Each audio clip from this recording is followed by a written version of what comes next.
Hello, awesome, legit KidLit viewers. I'm Tiffany. And I'm Alexis, and we're your hosts for today's show. Today's episode features award-winning children's and young adult author Alexandra Diaz. Go ahead and introduce yourself. Hi, everyone. I'm Alexandra Diaz. I am the author of the book, The Only Road, The Crossroads, and the book we'll be talking about today. Oh, sorry. There we go. Santiago's Road Home. Thank you so much for having me here. It's great to meet you and to be a part of this fun, exciting video. Yeah, so great to have you here. So let's start with something silly. Why don't you grab a piece of paper and something to draw with, and then we're going to have you close your eyes and draw the cover of Santiago's Road Home. And we're going to give you 2 minutes. Okay. So have you get your stuff. I make a very handsome stick man, but beyond that, my artistic skills are not there. Okay, so we got paper, we got eyes closed. I got the timer. Let's go. All right. Okay, let's see. I think there's like a road somewhere around here. And we'll kind of pull up the website for our viewers right now, and you can see here's the cover of this beautiful book, Santiago's Road Home.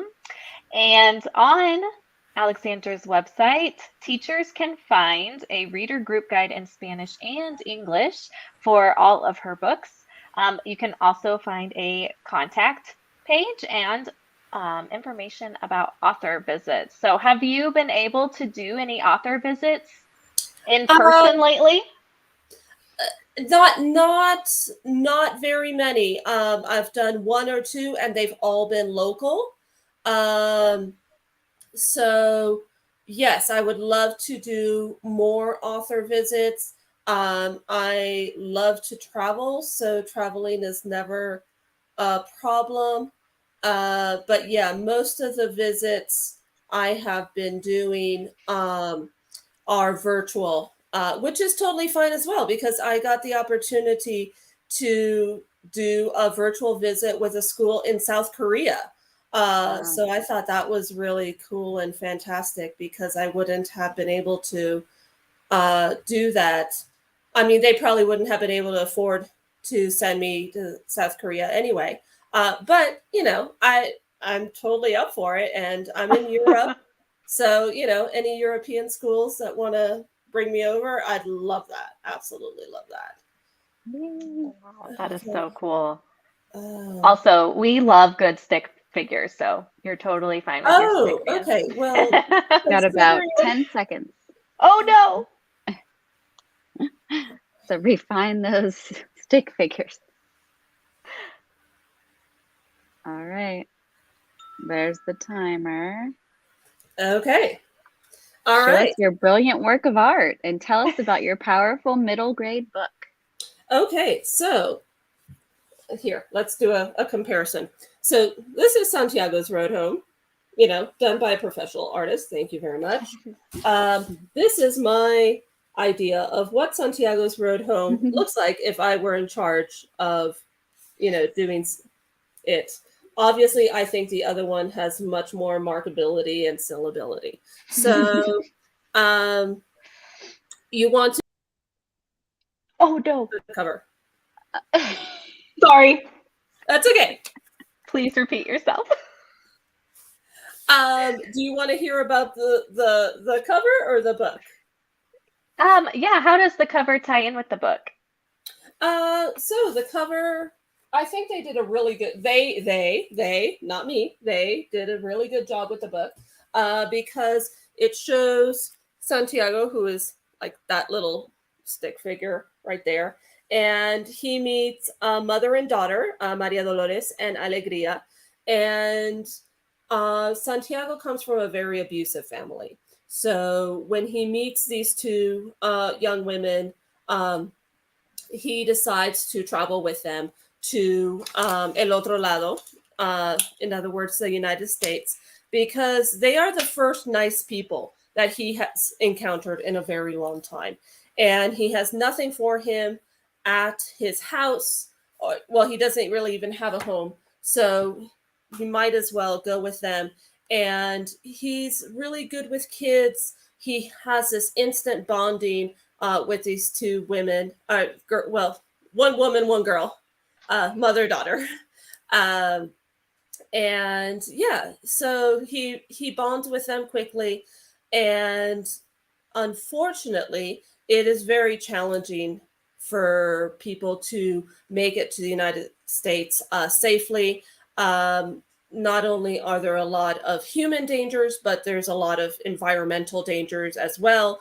I, for example, live in Santa Fe, New Mexico, so I am used to what it's like to live in a high desert where water is very scarce, there's not very much shade, and these are all challenges that Santiago is going to face, but also more importantly, there are challenges that real people face as they're trying to immigrate into the United States. So I feel it is a book that is, it is entirely fictional, but it's all based on experiences that real people have and real people are continuing to experience. And I think that is just so important for two reasons, because it gives kids the opportunity to learn about something that's happening in their community and could very well have happened to somebody on their soccer team, in their church, in their school. But then it also gives kids who have had a similar experience that mirror and that realization of, no, I am not by myself. I'm not the only one who has gone through these kind of hardships to come to the United States. So yeah, I mean, in a nutshell, you can consider it an adventure novel. So that can appeal to a lot of kids, but you know, the underlying level is that it's very realistic immigration story and a very detailed depiction of what actually happens when people are immigrating, sometimes alone, sometimes with their parents, but yeah, many times there are quite a lot of children who are traveling by themselves. Yeah, thank you. I've read it and it is a powerful book. I listened to the audio version and it was really good, done very well.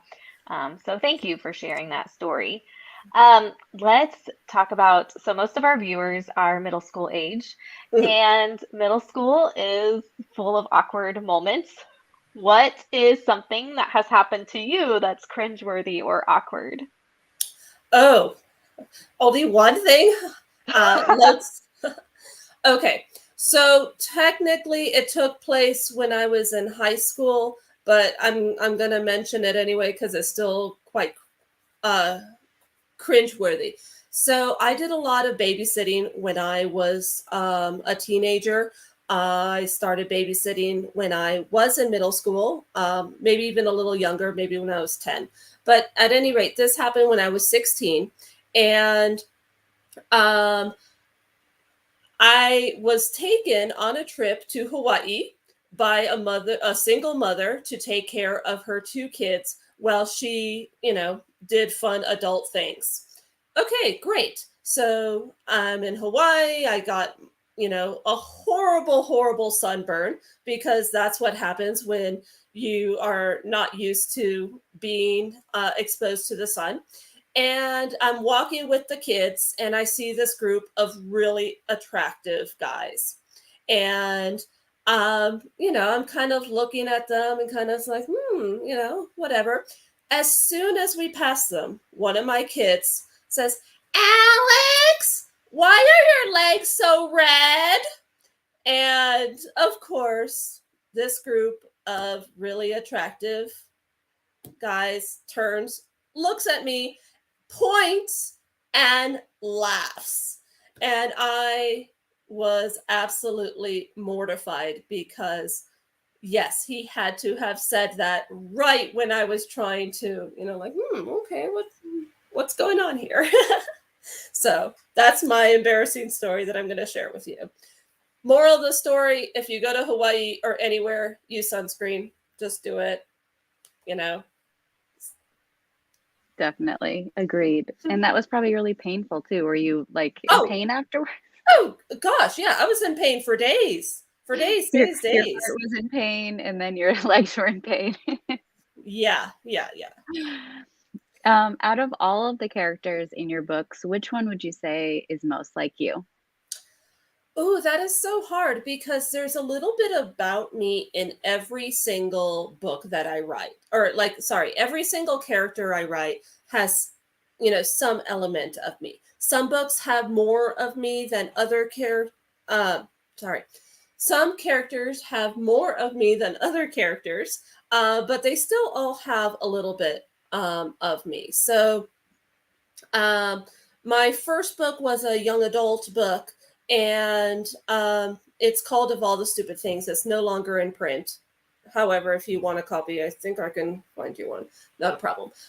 So that had like three personalities, and or three characters. And I feel that even though those characters had three different personalities, they were all very much like me. And there was definitely an aspect of, one was very worrisome, or she was very much in her head. That's a lot about me. There was one who was questioning her sexuality, so that I could relate to as well. And then the third that was just like, I'm not dealing with the world, I'm just doing it my way, so deal with that. So yeah, that one had a lot of me. In The Only Road, Angela, she's very protective of her family. She's very caring. I'd like to think that's kind of me as well. And I mean, even Santiago, the fact that he's really good with children, I feel like that is a lot like me, because I essentially put myself through college and graduate school taking care of kids. And that is a huge part of who I am. I relate to kids, I get along with them. And I think that's also part of why I write for children, is because I much rather interact with youth than I would adults. No offense, guys, but they're just, yeah, that's where my comfort level is. So yeah, there's a part of me in every one of my characters. Maria Dolores, for example, who's another character in Santiago, she's kind of snarky, and she's like, I'm not putting up with this kind of attitude. And she's almost like someone that I would like to be, because I don't always stand up for myself as much as she would. So yeah, your characters can also become people who you would like to be, or like an improvement of who you are. Definitely. And I have to say, I'm listening to the audiobook of Santiago's Road Home as well, and I'm loving all of the characters. Like, Oh, thank you. the character development, they're great, very engaging too. So make sure you guys get this book or listen to the audiobook. It's amazing. Yes. What do all of your books have in common? My current books at the moment, what they have in common is an immigration theme. It's also a very strong Latino theme as well. I am a native Spanish speaker. I am the daughter of Cuban refugees. So I grew up hearing stories from my parents on what it was like to leave their family, their country, their home, and not know if they were ever going to see them again. So that is a theme that is very dear to me, and it's also a theme that has come out very prominently in my latest books. That's not to say that I can't write a book about two dogs having fun in the park. I mean, and have nothing to do with Latinidad, immigration, or anything like that. So I would consider myself a diverse author, not just about who I am, but in my ability of what I can write and what my interests are as well. And thank you for sharing these stories with the world. Yeah. So, are you working on anything right now, or do you have any books set to come out soon? So my next book is called Farewell Cuba Mi Isla, and it is coming out next fall, so still a year away.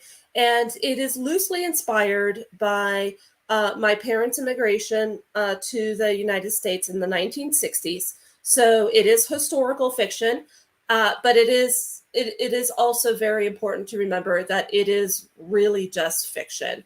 So a lot of the things that I have incorporated into the book may have happened to somebody I knew, and I've heard the story, but not necessarily my parents. There are also different events that I've had to change, alter, delete, expand, just for the story's sake. So when you read it, please don't assume, oh yes, this is, everything that happened is what happened to my family. That's not the case. It really is just inspired by this historical event rather than an autobiography or a memoir. I love that. And I think that that's honestly some of the best books are really inspired by true, real life stories that, you've experienced yourself or that you've heard from family members, things like that. So I'm excited for this next one. Yes, And me too. hopefully we don't have to wait. I know you said a year, but maybe some arcs will come out earlier. I don't know. They usually do. The cover hasn't been finalized. It's with my editor at the moment. She still has to do her, magical touch of, okay, change this, change this, change this. Love this, but what were you thinking of? Put it over here instead. All that wonderful stuff. But yes, once arcs are available, I will do my best to get them to you, and would gladly have you read them. Yay! Thank you. Of course. Well, unfortunately, we are nearing the end, but do you have any words of advice for those out there in legit KidLit world? Okay, so three tidbits on how to get published, right? Very simple, but trust me, they're not as simple as they sound. First one is start your book. So many times I hear people telling me, oh yeah, I want to write a book. Okay, well, then start it. Rule number 2, finish the book. Again, so many people are like, yeah, I'm working on this book. And then I see them a year later and I'm like, so how's that book? Yeah, I haven't finished it. So step 2 is finish it. Step 3, be open to constructive criticism. A lot of times when people have finished their book, they think they have finished it, and they will prematurely send it out to publishers, and publishers will 9 out of 10 times not even look at it because they don't have the time. But they don't look at it because it hasn't been polished. It hasn't been revised. It hasn't been formatted correctly. It hasn't gone through reviews, like for instance, in a critique group. So don't be afraid to revise and revisit, to move things around in your book, because that all is part of writing, and that's all part of what makes you a better writer, is to be able to look at your work objectively and see where it needs improvements. And I'm not just talking about making sure everything is spelled correctly, although that is a good thing, and that your character is called the same thing throughout. But yeah, like, how does it work as a story? How does it, can you close your eyes and actually see the place that that the writer is imagining? Can somebody else do that as well? If things are too confusing, as a writer, you can't be sitting on somebody's shoulder and saying, well, actually, what I meant was, what I want you to see. It's like, no, everything has to be present there on the page for the reader to be able to assimilate. So those are my 3 tips. Start, finish, revise. I like that. I love those a lot. I'm currently stuck on number 2, so I will get to finishing the book. Yes, Finish it. Need to do You that. can't do anything with it until it's finished. Yeah. Easier said than done, but yes, I will. That is true. That is very true. Well, thank you, Alexandra. This is so much fun. We've learned a lot from you this time with you. We've learned a lot from your books, and we appreciate you being with us today. Teachers, don't forget, and educators, that you can find information on her website for author visits. Yeah, and to all of our readers, we hope you enjoyed our show and are inspired to pick up Alexandra's books. We'll be back next Sunday with some more KidLit fun. I'm Alexis. And I'm Tiffany, and we are signing out. See ya. Thank you. Thanks. Thank you.